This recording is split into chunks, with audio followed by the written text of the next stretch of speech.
మీరందరూ కూడా మా లైక్ చేయండి, షేర్ చేయండి, మా చెల్లుకు లైక్ చేయండి, మా మాడిపచ్చలు అందరు చూడండి, మంచిగా చూసి అందరూ కూడా సంతోషపడి మాకు మళ్ళీ లైకులు పంపండి.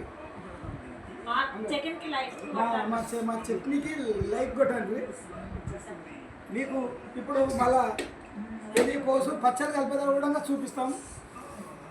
మా భార్య కూర్చొని మంచిగా కలుపుతుంది. నిన్న మన ఆపరేషన్ అయింది, అందుకని ఇబ్బంది అవుతుంది. మొద్దు మీద ఇట్లా పెట్టి కొడతాము మేము పచ్చళ్ళు.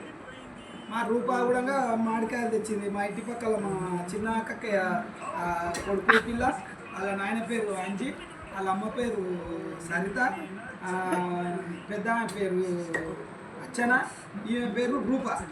మా తమ్ముని బిడ్డ. వాళ్ళు నా తొక్కు పెట్టు పెద్ద నాయన కొట్టు పెద్ద నాయన అని అంటారు. నేను పచ్చళ్ళు మంచిగా కొడతానని ఊరికే నా తనకే తీసుకొని వస్తాను. పచ్చళ్ళు ముద్దుగా కొట్టాలి, ఇట్లా గాలికి ఆరేయాలి. ఆరేసి పోసు చల్లారినాక మీరు పొడి అన్నీ కలుపుతారు. పచ్చళ్ళు ముద్దుగా ఉంటుంది. మీరందరూ మా మామిడికాయ తొక్కు అందరూ కూడా చూసిన వాళ్ళు లైక్ కొట్టాలి. అందరు కూడా చెన్నాటి తొక్కు పెట్టుకుంటే వాళ్ళు అందరూ కూడా పెట్టుకోండి. మురశీల రోహిన్ కార్డు వెళ్ళిపోతే పెట్టుకోవద్దు. తొక్కు ఖాళీకే పండు అవుతున్నాయి. మెత్తగా అయితే అందరికీ చెన్నాటి. మాది నార్కల్ జిల్లా కలకుర్తి మండలం పక్కల తండ్రికల్ గ్రామం.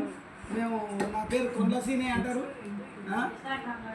మేము కాపేమే వ్యవసాయం చేస్తాం, రైతులం కాపేం చేస్తాం. అందుకనే మామిడికాయ తొక్కు పెట్టుకుంటాం. ఆనంద సూపర్ శరకలా తింటాం.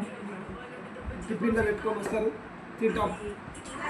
అందరూ కూడా మీరు లైకులు కొట్టుకొని మామిడికాయ తొక్కు మాత్రం సంతోషంగా అందరూ కూడా పెట్టుకోరు. ముసలోళ్ళకి కూడా అవసరం ఉంటుంది. చలికి ఇంత ముసలోళ్ళకి వేస్తే తింటారు. సాయం కోట వేసుకొని పండుకుంటారు.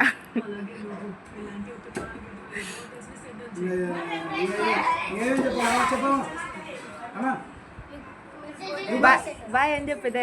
బాయ్ అందరికి కూడా చిన్నాడికి బాయ్. మామిడికాయ తొక్కు పెట్టుకుంటారు అందరూ కూడా మంచిగా పెట్టుకోండి సంతోషంగా. ఇలా మాత్రం మంచి రోజు, ఇలా బుజారం అందరూ తొక్కు పెట్టుకోవాల్సిందే. ఎండ కొట్టక మనం చాలా బుజారం ఇంకా నిన్న మన ఎండ కొట్టక మొగుళ్ళ పడి మనం మామిడికాయ తొక్కు పెట్టుకోక చాలా లేట్ అయింది. కాయలు కూడా పండు ఆపిస్తున్నాయి. ఎవరైనా తొక్కు పెట్టుకుంటే మాత్రం తొందరగా దెబ్బ పెట్టుకోండి. లేట్ చేస్తే కూడా కాయలు పండు అవుతున్నాయి. కిలోకు మేము తెచ్చింది 7 కాయలు వస్తున్నాయి. 100 రూపాయలు కిలోకు 100 రూపాయలు లెక్కన ఇచ్చింది. అందరూ